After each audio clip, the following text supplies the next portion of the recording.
2교시 시작하도록 하겠습니다. 업무 위탁입니다. 자, 교육 위탁인데 암기 프린터 53번에 있는데 첫 번째 주에 교육제도 5가지에 대해서 했습니다. 53번에 있는데 실무교육, 연수교육, 매수신청대리 실무교육, 직무교육, 거래사고, 예방교육 5개 교육이 있는데 이 교육제도를 원래는 실무교육, 직무교육, 연수교육 이런 걸 시도지사가 하는데 대학, 학교, 협회, 공기업 또는 준정부기관에 위탁할 수 있다. 그래서 지금 한국공인중개사협회하고 뭐 예를 들면 동국대, 건국대, 한양대 이런 데 위탁이 되어 있습니다. 국제사이버대학교에도 위탁이 되어 있습니다. 열린사이버대도 위탁이 되어 있고요. 이런 데 위탁할 수 있고, 그 다음에 매수신청대리 실무교육 요거는 맨 마지막 주에 나옵니다. 지금 교과서에는 없어요. 매수신청대리는 부동산 관련 학과가 개설된 학교, 그 다음에 협회가 지정 승인을 요청할 수 있다. 암기 프린트 53번에 표 안에 까만 별표가 있습니다. 암기 프린트 53번 표 안에 까만 별표 있죠? 일단 요거는 맨 마지막 주에 다시 나옵니다. 그 다음에 시험은 원래 시도지사가 실시해야 되는데 산업인력공단에 지금 위탁이 돼 있죠. 그래서 시험은 공기업, 준정부기관 또는 협회에 위탁할 수 있는데 지금은 준정부기관인 한국산업인력공단에 위탁이 되어 있습니다. 자, 다음은 포상금 지급 대상입니다. 이게 245페이지 포상금 지급 대상, 업무 위탁은 242페이지에 있었죠. 245페이지 포상금 지급 대상인데요. 암기 프린터는 28번에 28번에 있죠. 28번 암기사항입니다. 요거는 포상금 지급한다라고 무부양, 광시, 공시 이렇게 암기하도록 하겠습니다. 포상금 지급 대상 무등록 중개업자, 거짓 부정한 망부로 등록한 자, 양도 대여한 자, 개업공개사가 아닌 자가 중개사물에 대한 표시 광고를 한 경우, 부동산 거래 질서 교란 행위 위반인데요. 개업공개사가 거짓으로 계약이 성립된 것처럼 꾸미는 등 시세를 교란하는 행위, 그 다음에 공동중개 제한, 즉 왕따시키는 것, 회원업소, 비회원업소 해가지고 왕따시키는 경우 누구든지 시세에 부당한 영향을 미치는 행위를 한 경우, 지금 아파트 커뮤니티 제가 최근에 입주를 했는데 입주 예정자 협의회 회장 이배엽이라고 하더라고요. 파워가 세더라고. 이게 돈 엄청나게 번다는 이야기도 있더라고요. 뭐 입주 박람회 이런 거 하면은 그 참여하는 기업체에서 700, 800, 1500 이렇게 낸다 하더라고요. 입주 박람회 하면 그래서 저도 모르고 거기서 샀는데 더 비싸더라고. 오히려 입주 박람회 싼 줄 알고 가서 막 일산 킨텍스까지 가서 주문하고 했는데 그게 나중에 알고 보니까 더 비싸요. 왜냐하면 다 커미션을 내야 되기 때문에 그래요. 어쨌든 이배업 이런 데서는 아무나 가입도 못하고 그러니까 우리 아파트도 올리자. 옆에 아파트 얼마인데 우리 왜 그렇게 싸게 파냐 이런 식으로 해서 가격 담합하는 거 이런 게 신고하면 포상금 지급 대상에 해당이 된다고요. 왜냐하면 이건 은밀하게 이루어지고 있기 때문에 적발하기가 힘드니까 파파라치 제도, 포상금 제도를 두고 있습니다. 자, 포상금을 받으려면은 246페이지에 있는데 행정기관에 의해서 발각되기 전에 신고 또는 고발해야 됩니다. 발각된 후에 하면 이미 수사기관에서 조사받고 있는데 신고해봐야 포상금 안 준다고요. 발각되기 전에 미리 해야 되고요. 그 다음에 우리나라는 검사 파워가 판사보다 셉니다. 공소제기, 기소유예 다 검사권 아니에요. 검사. 우리나라는 기소 독점주의라고 해서 오직 검사만 기소할 수 있습니다. 경찰은 수사권은 있지만 기소권이 없잖아요. 그 지금 미국 같은 데는 검사는 기소권만 있습니다. 수사권이 없습니다. 그 우리나라도 지금 뭐 검찰을 기소청으로 바꾼다 이런 이야기까지도 나오고 있어요. 수사는 못하고 기소만. 기소가 뭐냐면 소송을 일으키는 거, 기소, 공소 비슷합니다. 소송, 즉 재판에 회부하는 게 공소제기예요. 그 다음에 기소유예라는 거는 재판에 회부 안 하고 검사선에서 마무리 짓는 거예요. 죄가 있기는 있지만 경미하다고 보고 아예 재판에 안 넘기고 자기가 검사선에서 기소유예해버리는 겁니다. 그래도 포상금 받습니다. 검사가 재판에 넘기면 판사가 무죄 판결을 해도 선고유예해도 집행유예해도 벌금 선고받아도 전부 포상금 받습니다. 무죄 판결 받아도 포상금 받아요. 근데 검사가 아예 재판에 안 넘겨버리면 포상금 못 받아요. 못 받는 게 검사가 공소권 없음. 공소권 없으면 피의자가 사망하면 공소권 없음으로 나옵니다. 그 다음에 불기소 처분. 기소 안 하고 자기 선에서 마무리 짓는 거죠. 기소 중지. 기소 중지는 해외 도피하고 없으면 범인을 잡을 수가 없으니까 기소를 중지해 놓습니다. 그 다음에 검사 무혐의 처분 받으면 포상금 못 받습니다. 포상금 지급 결정일로부터 1개월 이내에 포상금 지급합니다. 1개월. 이 숫자가 시험에 나오는데 이런 거는 단순히 암기할 수밖에 없죠. 숫자는 결정일로부터 1개월 이내에 포상금 지급하고요. 이 포상금은 국고에서 50%까지 보조할 수 있습니다. 포상금은 한 건당 50만 원이고요. 포상금 지급권자는 등록관청입니다. 등록관청입니다. 포상금 받으려면은 행정기관에 신고하거나 또는 고발은 수사기관이 하는 거잖아요. 경찰에 고발해도 되지만 포상금은 경찰서에 가서 달라고 하면 안 된다고요. 등록관청이 포상금은 지급한다. 포상금 지급 방법은 50만 원인데요. 한도가 50만 원이면 두 명이 온다고 각각 50만 원 주는 게 아니라고 50만 원 가지고 둘이 균등하게 나눠줘요. 2인 이상이 공동으로 오면 각각 준다고 하면 10명 친구 데리고 와서 신고해버리면 500만 원 줘야 되잖아요. 포상금 50만 원인데 그 다음에 2건 이상이 접수됐으면 즉 한 달 후에도 한 달 전에 접수하고 한 달 후에 접수하고 여러 건이 접수됐으면 맨 먼저 접수한 사람 받아갔으면 끝이라고요. 즉 50만 원이 한도면 50만 원 누가 받아갔으면 그 다음에 신고한 사람은 포상금 못 받는다고. 여러 건수가 접수됐을 때는 이것도 시험에 출제됐고요. 자, 행정수수료입니다. 243페이지. 243페이지 최근에 나온 적은 없잖아요. 암기 프린터는 52번에 있습니다. 암기 프린터는 52번에 시험에 응시할 때도 수수료 내야 됩니다. 자격증 재교부는 수수료 내야 되는데 7번에 자격증 교부는 X, 이 말은 수수료 내지 않습니다. 합격하면 공짜로 자격증 줍니다. 응시 수수료를 이미 냈기 때문에. 근데 저는 10회 시험에 1999년도 합격해가지고 자격증 분실을 안 했는데 재교부 받았어요. 왜 그걸 사무소에 걸어놓으니까 손님들이 와가지고 쟤 누구야 자꾸 저를 보고 묻더라고요. 많이 늙었잖아요. 지금 그때보다. 그때는 어린 모습이니까 너무 어리니까 별로 안 좋더라고. 쟤 누구냐 하고 자꾸. 그래서 지금 좀 늙은 사진으로 교체한다고 재교부 받으니까 수수료 내야 되더라고. 재교부니까. 오히려 부동산은 약간 또 나이 먹은 게 더 좋을 수도 있고요. 토지 같은 거 하는데 너무 어리니까 또 신뢰를 안 하는 경우도 있고 장단점이 있더라고요. 아파트 같은 경우는 요즘은 젊은 여성분들이 거의 많이 장악을 하고 있죠. 아파트 같은 데는.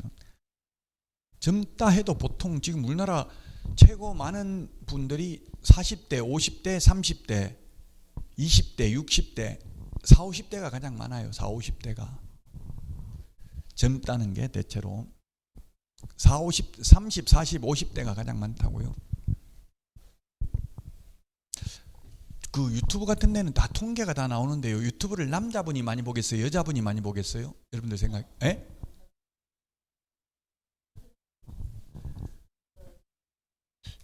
제가 유튜브를 운영하니까 다 그 통계가 나오더라고요. 75%가 남자가 보더라고요. 25%가 여자가 보고. 연령층까지 남자인지 여자인지 이것까지 다 나와요. 누가 보는지, 어느 나라 사람이 보는지 이것까지 다 나와요. 제 거 외국 사람이 한 0.1% 정도는 저기 미국서도 보고 세계 각국에서 다 봐요. 한 30개 국가 넘게 한 분이 이렇게 자꾸 뜨니까 그냥 뭔가 싶어서 클릭해 보는 거예요. 그러면 그게 다 통계 잡히는 거죠. AI가 노출을 시켜야지 아는 사람한테 보게 한 건 한계가 있다고요. 알고리즘이 한번 봤다 하면 그걸 계속 노출시켜요.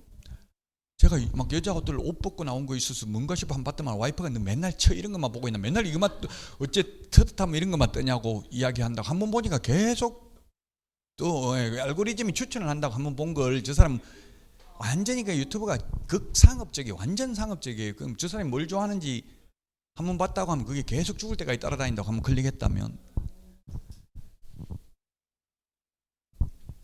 자, 어쨌든 자격증 재교부는 수수료 내지 않는다는 거 앞에 이거 다 했던 내용입니다. 시험에 최근에 안 나왔잖아. 5년 안에는. 근데 암기 프린트 52번에 있으니까 일단 넘어가겠습니다. 자, 227페이지 협회입니다.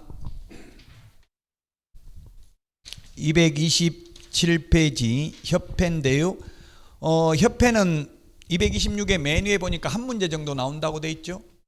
226페이지 메뉴에 한 문제 정도 나온다고 돼 있습니다. 실제로 협회에 대한 내용은 굉장히 많습니다. 많은데 한 문제 나오니까 별로 중요하지는 않습니다. 그 이유가 왜 그러냐 하면은 226페이지 교과서 맨 밑에 보니까 맨 밑에 줄에 뭐라고 돼 있어요? 협회 설립할 수 있다 이렇게 돼 있죠. 하여야 한다가 아니라 할 수 있다. 법에서는 할 수 있다, 하여야 한다고 완전히 달라요. 할 수 있다, 하여야 한다. 그럼 할 수 있다도 아니고 하여야 한다도 아니고 그냥 한다 이렇게 돼 있는 경우는 해석상 뭐 하여야 한다고 봐야 될 겁니다. 자, 설립할 수 있다니까 안 할 수도 있어요, 협회. 그럼 협회 안 할 수도 있고 또 협회 회원으로 가입할 수도 있고 안 할 수도 있어요. 그 227페이지 메뉴에서 세 번째 줄에 있는데 협회는 그 227페이지 메뉴에 개업 공인중개사만 좀 웃겨요. 그러면 극단적으로 시험에 나온 적은 없는데 제가 극단적으로 문제 내보겠습니다. 공인중개사 협회에 공인중개사는 가입할 수 없다, 있다. 둘 중에 하나 답이 있어요. 공인중개사 협회는 공인중개사는 가입할 수 있다, 가입할 수 없다. 답이 뭐냐고요? 없다가 답입니다. 227페이지 메뉴에 개업 공인중개사만 가입할 수 있다고 돼 있잖아요. 개업 공개사만. 자격증 따도 개업 안 했으면 가입 못 한다고요. 제가 개업했다가 폐업하니까 자동으로 회원에서 그냥 박탈당해가지고요. 로그인 하니까 회원이 아니므로 안 된다 이렇게 딱 나와버리더라고요. 제가 뭐 탈퇴하는 거 안 해도 자동으로. 개업 공개사만 가능하고 자격증 따도 직원들은 가입 못해요. 소속 공개사는. 개업 공개사만 할 수 있다. 자, 227페이지에 있는데 그러면 협회를 설립하려면 협회는 비영리 사단법인입니다. 영리법인, 비영리법인 차이점은 영리법인은 주주배당을 하고 비영리법인은 주주배당을 하지 않습니다. 삼성전자 이런 건 영리법인이죠. 그 삼성그룹 대표이사 사장 돌아가셨더라고요. 심장마비로. 아마 삼성전자 주가가 떨어지고 그러니까 제 생각에는 스트레스 이런 걸 좀 받았지 않았을까 하는 생각이 들어요. 그 삼성전자 제 친구 부회장, 사장 하는데 보니까 연봉 60억이라더라고요. 안 하고 싶대. 연봉 60, 자기 말로는 짜증나죠. 60억 안 받고 안 하고 싶다 이러니까 제가 들으면 짜증나는데 그 친구들 이야기 들어보니까 주주 소송 이런 거 당하면 더 손해배상해야 된다고 잘못하면. 그래서 이재용 회장이나 이건희 회장 이런 분들은 회장이라고는 직함만 가지고 있고 대표이사로 안 돼 있어요.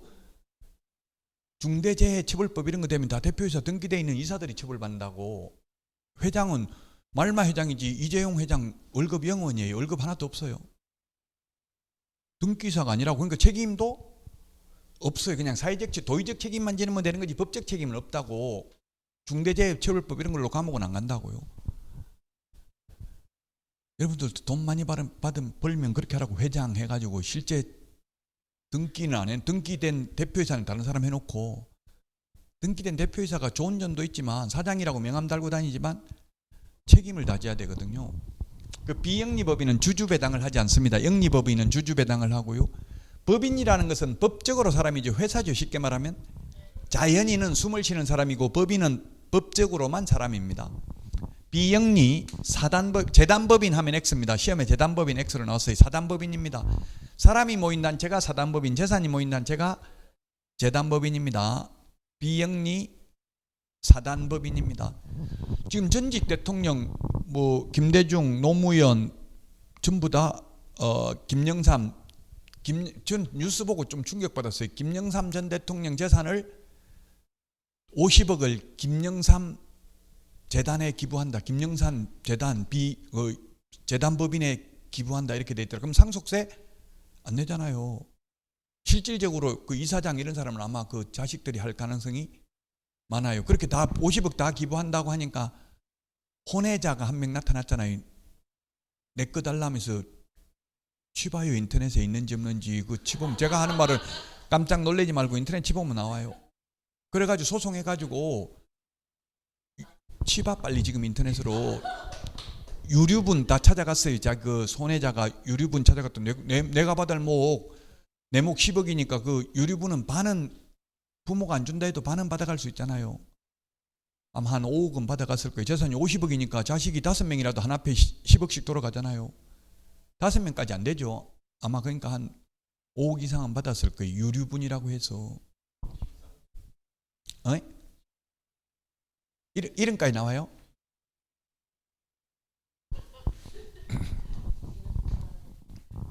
그래서 여러분들도 저도 그런 고민을 하는데 자식들한테 줄 돈도 없지만 제가 아들이 자꾸 돈 있으면 좀 달라더라고. 내가 죽을 때 줄게 그러니까 그때 필요 없어요. 줄라면 죽으면 주고 안 줄라면 때려치워 버리세요 하고 막 협박하듯이 예, 그러더라고요. 근데 이게 참 이제 상속을 생각해야 되는데 그냥 신탁을 하면 돼요. 요즘 그런 게 뉴스에 그 광고 많이 나오던데 신탁. 예, 신탁 등기를 하면은 수탁자가 소유자거든요. 신탁회사에 맡겨버리면 돼요. 소유권을. 그래가지고 수익자를 지정하면 된다고. 나중에 나 죽으면 수익자를 내가 사랑하는 자식 한 명에게만 다 몰아주더라도 그거는 상속재산이 아니라는 게 판례예요. 그럼 수탁자가 다 가지는 거예요. 여대명님 자식들한테 충성 효도 경쟁을 시켜야 된다고 가만 놔놓으면 안 해요. 저도 그래서 지금 아들 딸 2명 있는데 다 용돈 받고 있어요. 많이 주는 사람한테 상속 다 해주겠다 이렇게 해가지고 서로 경쟁을 시켜야 된다고요. 받고 있어요. 지금 손주 봐주는데 안 받아요. 손주 안 봐준다고 그래요. 용돈 뭐 매달 주는 거 없냐고. 저는 매달 통장에 딱 월급날 자동이체 시켜놔가지고 들어와요. 많지는 않아요. 많지는 않은데 받아야 돼. 자, 협회 설립하려면 회원 300인 이상 발기인이 정관을 작성해서 창립총회 의결을 거쳐야 되는데 이게 시험에 나왔어요. 600, 122 숫자가 시험에 나왔다고요. 창립총회 하려면 전국적으로 600명 이상이 참석해야 되고요. 그 600명 중에는 서울특별시에서 100명 이상, 광역시 및도에서 20명 이상이 참석해야 되는데 숫자가 시험에 나왔다고. 600명, 100명, 20명. 그 서울에서만 600명 다 오면 안 된다는 이야기죠. 그 협회가 그래서 지금 현재 한 개밖에 없습니다. 한국공인중개사협회. 근데 대한공인중개사협회, 새대한공인중개사협회가 생겼던 적이 있어요. 그 협회를 만들었던 분 이야기 들어보니까 가장 힘든 게 제주도에서 20명 데리고 오기가 힘들다더라고요. 왜냐면 자기 돈 들여가지고 잘 안 오잖아요. 처음 만들 때는 차비하고 숙박비 이런 거 다 줘야 온다고요. 그 협회 만들기 쉽지 않습니다. 지금 현재는 하나밖에 없습니다. 창립총회 의결을 거쳐서 국토부 장관 인가 받아야 되는데 인가라는 표현을 쓰는 건 오직 여기밖에 없습니다. 인가 받아야 됩니다. 허가가 아니라 인가입니다. 허가라는 말은 없습니다. 공인중개사법에는.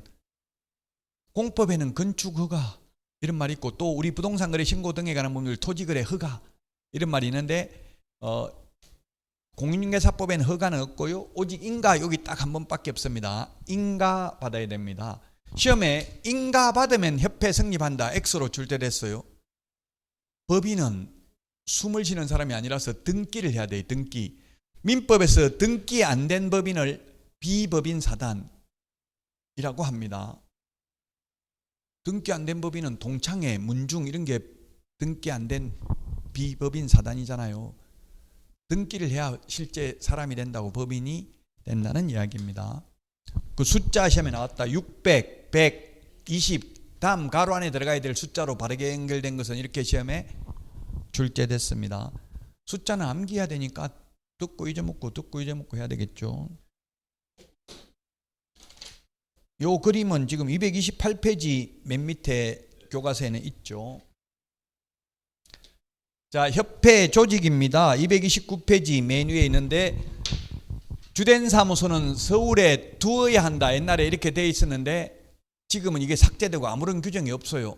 그럼 결국은 어디에 두든 상관이 없다는 이야기죠. 지금 현재 서울특별시 관악구 봉천 8동에 옛날에 있었는데 지금 아마 봉천 8동이 삼성동으로 바뀌었는지 뭐 이름이 강남구에 있는 동하고 동으로 이름이 바뀐 것 같더라고요. 뭘로 바뀐지를 모르겠어요.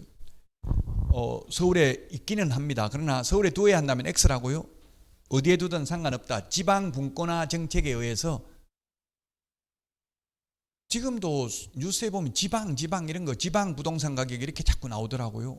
그건 잘못된 표현이죠. 지방이라는 거는 특정 지역을 말하는 거고, 근데 현실적으로 텔레비전의 지방이라는 거는 비수도권을 지방이라고 한다고요. 수도권이라는 말은 법에 있는 용어예요. 수도권 정비계획법에 의해서 수도권이란 서울특별시, 인천광역시, 경기도를 수도권이라 한다 이렇게 돼 있거든요. 그 외 지역이 비수도권이에요. 그 비수도권이라고 하는 게 맞아요. 지방이라고 하는 것보다는. 자, 지부는 시도에 둘 수 있다. 지회는 시군구에 정관이 정하는 바에 따라 둘 수 있다. 경기도 같은 데는 지금 지부가 4개 있다가요. 동서남북 4개 있다가 지금은 경기 북부지부하고 북부지부는 일산에, 남부지부는 수원에 있습니다. 2개 둘 수도 있어요. 그냥 둘 수 있다고 돼 있지 1개만 둘 수 있다 이런 말은 없잖아요. 안 둘 수도 있고 3개 둘 수도 있다. 대통령령이 정하는 바에 따라 둘 수 있다 하면 X에 뭐가 정한다고요? 정관이 정하는 바에 따라 둘 수 있다. 자, 협회의 업무입니다. 229페이지 협회의 업무. 거기에 35회 때 나왔네. 맨 밑에 고유 업무가 있는데요. 고유 업무는 회원 자질 향상을 위한 지도와 교육은 고유 업무입니다. 그러나 실무교육, 연수교육, 직무교육 요거는 원래 시도의사가 하는데 수탁 업무죠. 교육 주의하시라고 교육. 그 다음에 정보 제공, 부동산 거래 정보망 운영할 수 있고요. 공제사업, 비영리사업으로 할 수 있습니다. 수탁 업무, 받아서 하는 업무가 수탁 업무죠.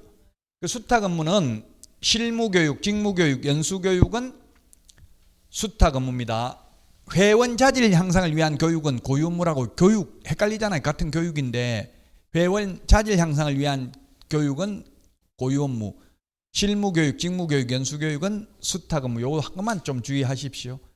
시험 시행도 누가 한다고 했어요? 원래는 시도의사가 해야 되는데 공기업, 준정부기관, 협회에 위탁할 수 있잖아요.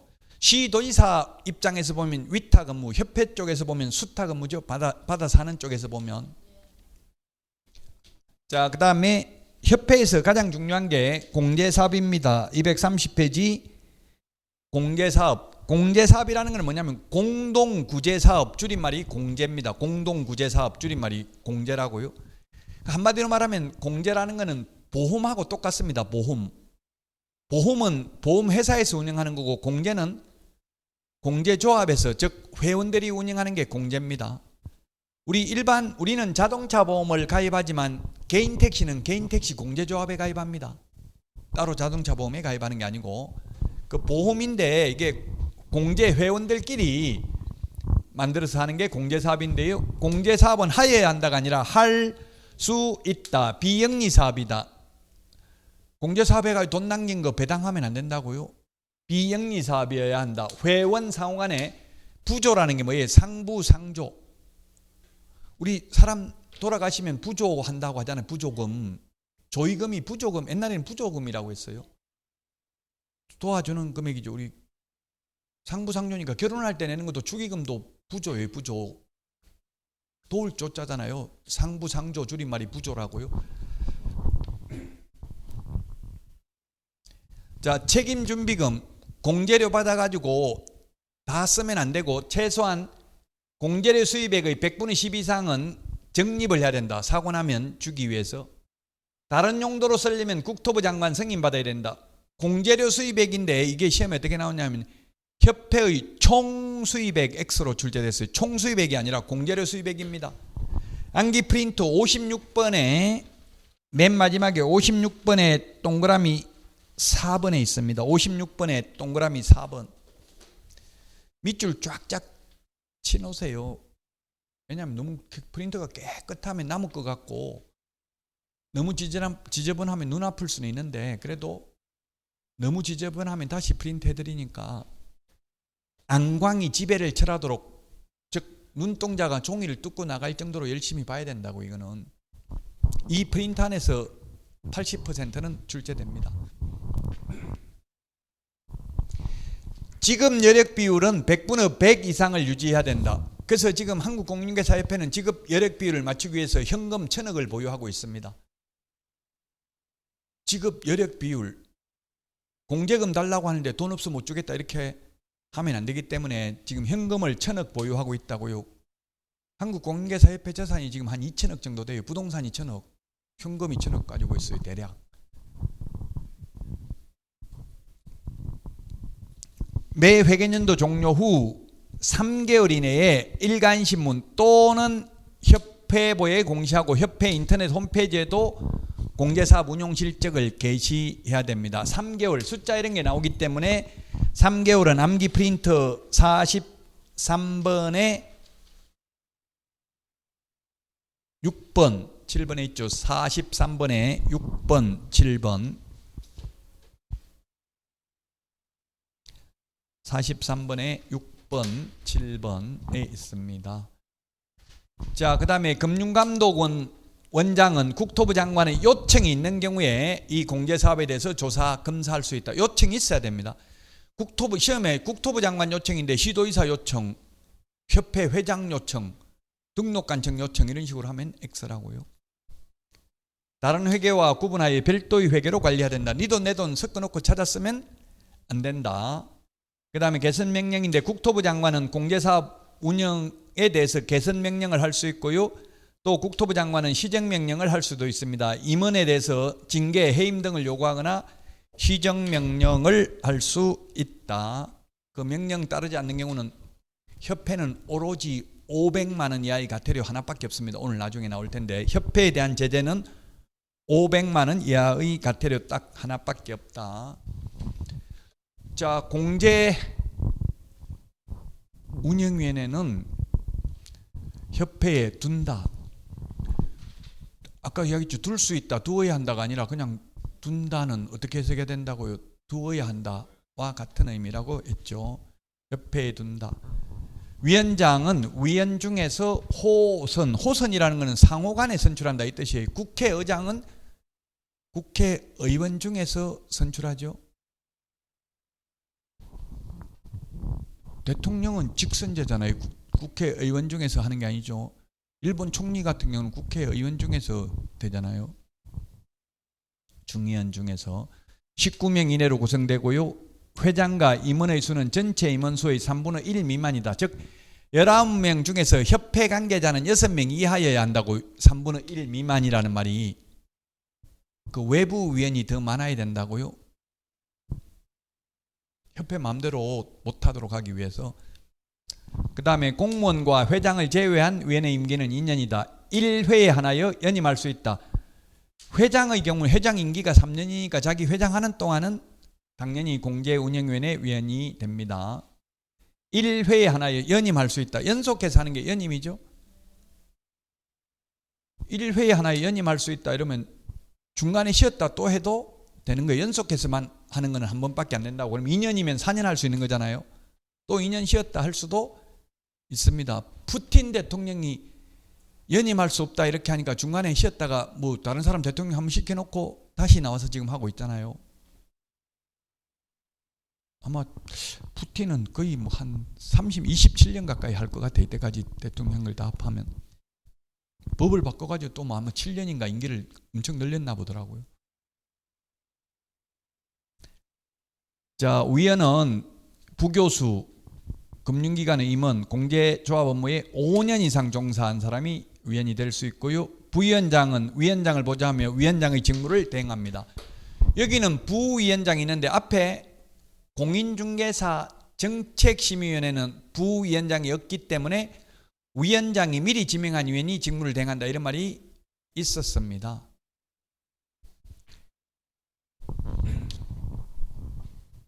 협회 설립은 국토부 장관 인가받아야 되고요. 총회 의결 내용은 지체 없이 국토부 장관에게 보고해야 되고요. 지부를 설치한 때에는 사후 시도지사에게 신고해야 되고, 지회는 설치를 한 때에는 사후에 사전에 하는 게 아니라 등록관청에 신고해야 됩니다. 공제규정 제정 변경 승인을 국토부 장관한테 사전에 받아야 되고요. 책임준비금을 다른 용도로 사용하는 경우에도 국토부 장관의 사전 승인을 받아야 됩니다. 승인은 사후 승인은 없습니다.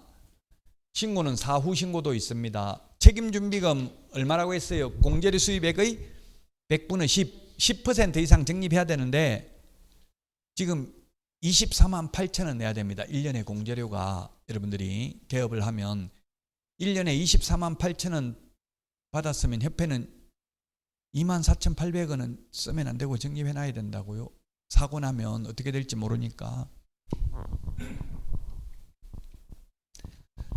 자, 협회에 대한 지도 감독은 오직 국토교통부 장관입니다. 협회에 대한 지도 감독은 오직 국토교통부 장관입니다. 암기 프린터 12번, 암기 프린터 12번에 두 번째 까만 별표에 동그라미 2번 보니까 협회 가로하고 지부, 지회, 지도감독, 국토부 장관이라고 돼 있죠? 빗줄 쳐놓으시라고. 12번에 두 번째 까만 별표에 동그라미 2번. 협회가 위반 행위하면 오로지 500만 원 이하의 과태료밖에 없다.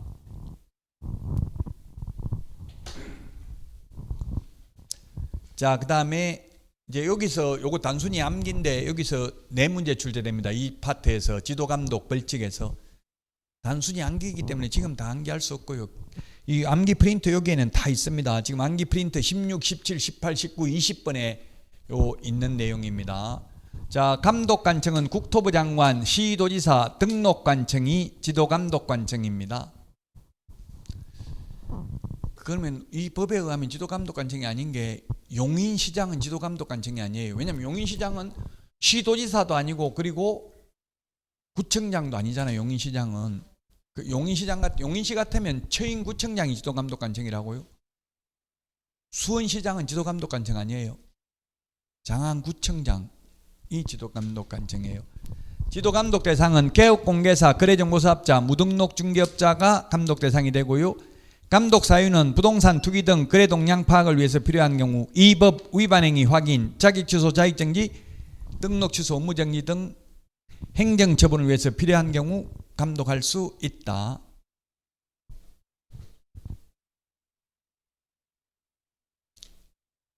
자, 감독 방법은 업무에 관한 사항을 보고하게 하거나 자료 제출 그 밖에 필요한 명령을 할 수 있고, 사무소에 출입하여 장부 서류 등을 조사 또는 검사할 수 있는데, 이 경우 공무원은 그 정표를 제시해야 된다.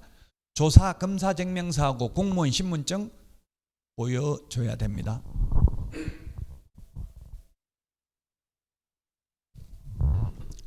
감독상 명령을 위반한 개업공개사는 업무정지고, 거래정보사업자 협회가 감독상 명령을 위반하면 500만 원 이하의 과태료입니다.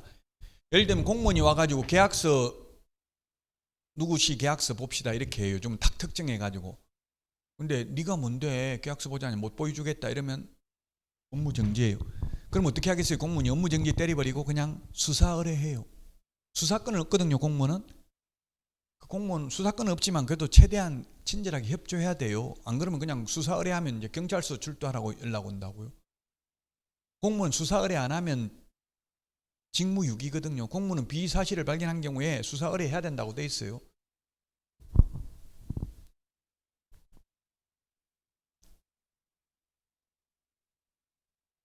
자, 행정처분인데요. 행정처분이라는 게 행정청에서 하는 행정행위입니다. 행정벌하고는 달라요. 즉 쉽게 말하면 징역벌금은 판사가 법원에서 선고하지만 업무정지, 자격정지, 자격취소 이거는 법원에서 하는 게 아니라 행정청에서 한다고. 행정청에서. 그럼 개업공개사 입장에서 본다면 벌금 내는 게 무서워요? 업무정지 당하는 게 무서워요? 6개월 문 닫아라고 하는 게 무섭냐고? 돈 600만 원 내라고 하는 게 무섭냐고요?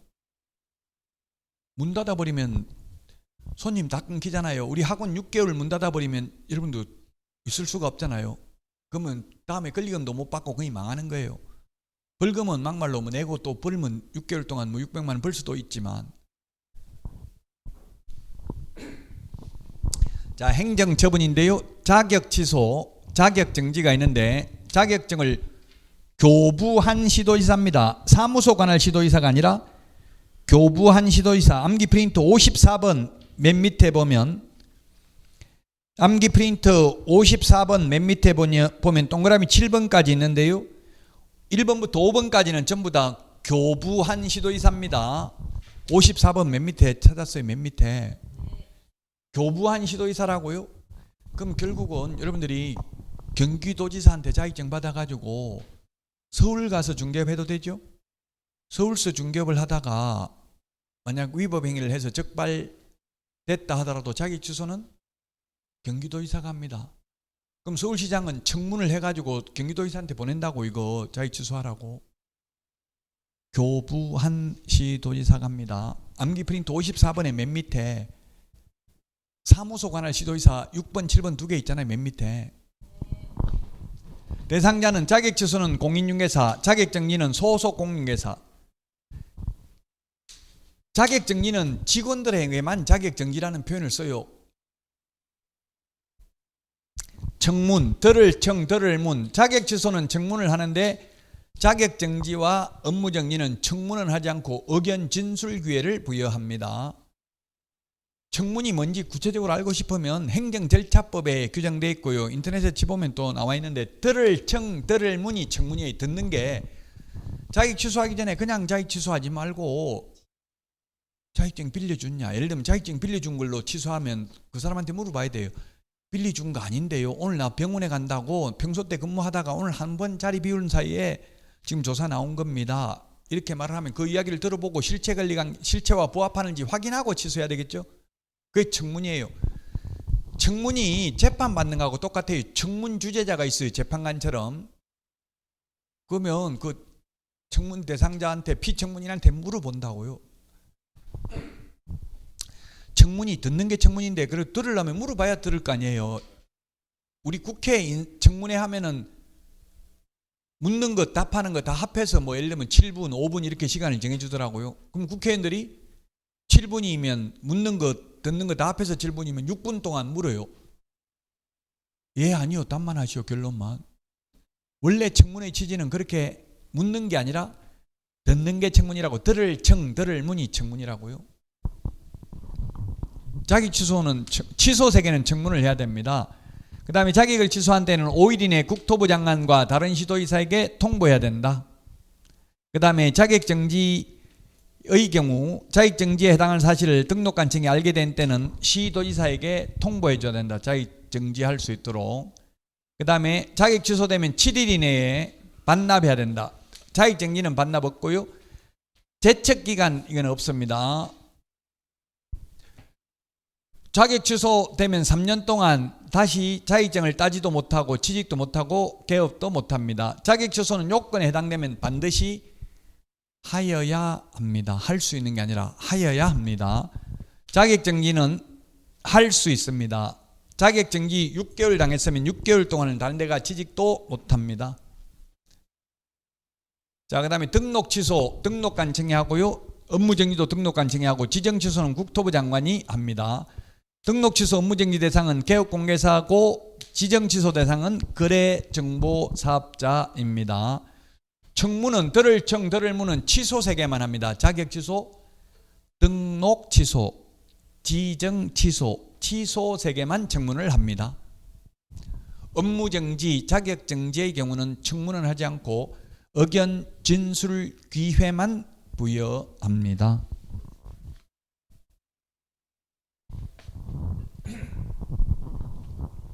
자, 등록 취소 업무정지 처분을 한 때는 다음 달 10일까지 협회에 통보해야 되고요. 지정 취소는 통보하는 게 없고, 반납은 암기 프린트 39번에 있는데요. 3, 4, 5번에 있나요? 39번에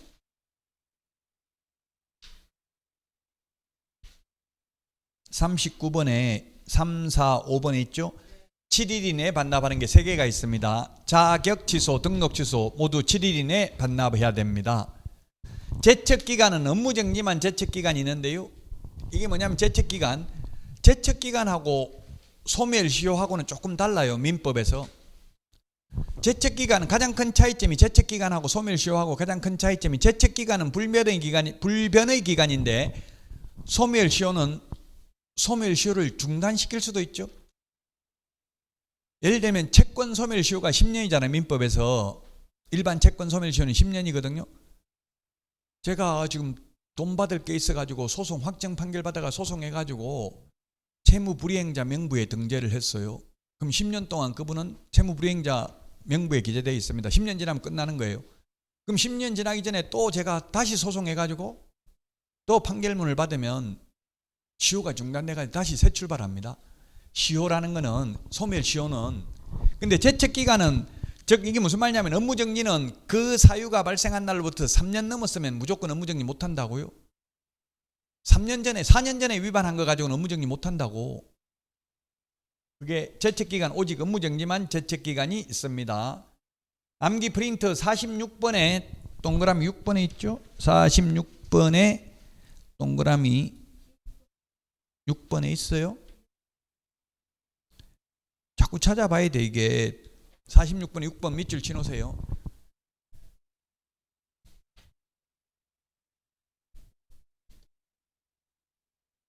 자, 254페이지입니다. 자격 취소 사유. 단순히 암기죠. 이것도 254 자격 취소 사유. 254페이지 그 박스 안에 있네요. 그게 자격 취소 사유인데요.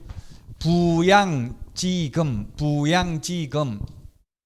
부정한 방법으로 자격을 취득한 경우, 그 다음에 양도되어 한 경우, 자격 정지기간 중에 업무한 경우, 이 법 위반, 그 다음에 공인중개사 업무와 관련된 사기, 사문서 위조, 변조, 횡령, 배임 등으로 금고 이상 형을 선고받은 경우 자격을 취소하여야 한다. 전세 사기 때문에 옛날에는 공인중개사법 위반으로 징역받은 경우만 자격 취소됐어요. 근데 전세 사기와 관련된 사문서 위조, 변조, 사기, 횡령, 배임 등으로 금고 이상 형을 선고받아도 자격을 취소해야 됩니다. 부양지금 18번 암기 프린트는 18번에 있습니다. 암기 프린트는 18번에 있다. 자격정지입니다. 자격정지. 자격정지는 암기 프린트 258, 256, 257, 258이 있는데 257 그 박스에 7개가 있고요. 258에 보니까 그 박스에 보니까 6개월 오른쪽에 6개월, 3개월 이렇게 개별 기준이 있죠. 이게 개별 기준도 시험에 나왔으니까 저는 우리 그 책 258페이지에 있는 책에 있는 걸 6개월이 더 무겁잖아요. 무거운 것부터 앞으로 순서를 바꿨어요. 우리 책하고는. 책에는 1번이 6개월이고 2번이 3개월이잖아요. 그 순서를 바꿨다고 암기할 때 무거운 것부터 해가지고, 왜냐면 이게 개별 기준이 시험에 나온 적이 있기 때문에 어차피 암기하면서 무거운 것부터 해놓으면 6개월이냐 3개월이냐 따지면 앞에 있는 게 6개월이라고 생각하면 되니까. 그래서 이중 금인 확인서 이렇게 해서 앞에 3개는 6개월, 뒤에 4개는 3개월입니다. 그게 무슨 말이냐면은 그냥 6개월 이하라고 하니까, 예를 들어서 옛날에는 공무원이 뇌물 받고 누구는 6일 자격 정지하고요, 누구는 6개월 꽉 채워서 하고 이렇게 할 수도 있다고요. 그래도 할 말이 없잖아요. 법에 6개월 이하니까 6개월 범위 내에서 공무원 맘이잖아요. 그러면 재량권 일탈 남용하는 것을 방지하기 위해서 이제 6개월 이하인데 그 중에서 개별 기준을 이렇게 6개월, 3개월로 정해놓고 이 개별 기준의 2분의 1 범위 내에서 공무원이 재량권을 행사할 수 있다. 만약에 개별 기준이 6개월이라고 돼 있으면 공무원은 무조건 3개월은 해야 된다고요. 6개월 돼 있는 거 6일 할 수는 없다고. 6개월 이하라도 재량권 일탈 남용하는 걸 방지하기 위해서 2분의 1 범위 내에서, 만약 6개월이면 2분의 1이면 얼마예요? 2분의 1을 더하거나 2분의 1을 빼줄 수 있다. 그러면 9개월에서 3개월 사이에서 재량권을 행사할 수 있지만, 아무리 재량권을 행사하더라도 법에 6개월 이하라고 돼 있기 때문에 6개월을 초과할 수는 없습니다. 그럼 공무원은 개별 기준이 6개월이면 6개월에서 3개월 사이에 재량권을 행사할 수 있다고요? 만약 개별 기준이 3개월이면 이 3개월에 2분의 1을 더하거나 2분의 1을 빼줄 수 있으면 4.5개월에서 1.5개월 사이에 재량권을 행사할 수 있다는 이야기입니다. 판사들도 대법원 양형 규정이라는 게 있어요. 양형 규정. 예를 들면 양형 규정이 10년이라고 돼 있으면 그 판사가 장량감형이라고 하는데, 장량감형, 자기가 재량권을 행사할 수 있는 건 2분의 1밖에 안 돼요. 양형 기준에 10년 나와 있으면 5년은 선고해야 된다고요. 판사도 2분의 1만 재량권을 행사할 수 있다고요. 그 공무원들도 이 개별 기준의 2분의 1 범위 내에서만 재량권을 행사할 수 있다. 맨 밑에 위반 행위의 동기, 결과, 횟수를 참작하여 2분의 1 범위 내에서 늘리거나 줄일 수 있다. 그러나 아무리 늘리더라도 법에서 정하고 있는 6개월을 초과할 수는 없다. 이중소속, 이중계약서 금지 행위하면 6개월 개별 기준. 인장 등록하지 않거나 확인설명 근거자료 제시하지 않는 경우, 확인설명서에 서명 날인하지 않는 경우, 계약서에 서명 날인하지 않는 경우는 3개월이다. 이중금인 확인서, 암기 프린터 19번에 있습니다. 암기 프린터는 19번. 암기 프린터 제가 19번이 아니면 말하세요. 혹시 제가 안 보고 머릿속에 기억나는 걸로 하기 때문에 19번 맞아요? 그럼 19번인지 18번인지 자꾸 봐야지 제가 그 번호까지 어떻게 암기하겠어요? 자꾸 보다 보면 자동으로 암기가 될 수밖에 없다고요. 자, 그래서 자격 취소, 자격정지 요건 책에 있는 게 아니고 그냥 제가 비교를 해놓은 거예요. 전부 교부한 시도이사고요. 그 다음에 자격 취소는 공인중개사, 자격정지는 소속공개사가 대상이고요. 자격정지는 최대 6개월 범위 내에서만 가능하고요. 그 다음에 자격을 취소한 경우 5일 이내 국토교통부 장관과 다른 시도이사에게 통보해야 되고요. 등록관 정의, 자격정지 처분에 해당하는 사실을 알게 된 때는 지체 없이 시도이사에게 통보해야 되고요. 자격 취소되면 7일 이내 자격증을 반납해야 되고, 자격정지는 반납 규정 없고요. 자격 취소할 경우에 사무소 관할 시도이사가 청문은 한다. 청문. 암기 프린터 54번에 맨 밑에 동그라미 6번, 7번에 있잖아요. 의견 진술 기회, 청문은 사무소 관할 시도이사고요. 자격정지는 의견 진술 기회죠. 이건 사무소 관할 시도이사인데, 의견 진술 기회는 공인중개사법에 규정되어 있는 게 아니라 행정절차법에 규정되어 있습니다. 자, 여기까지 하고 등록 취소부터는 쉬었다가 하도록 하겠습니다.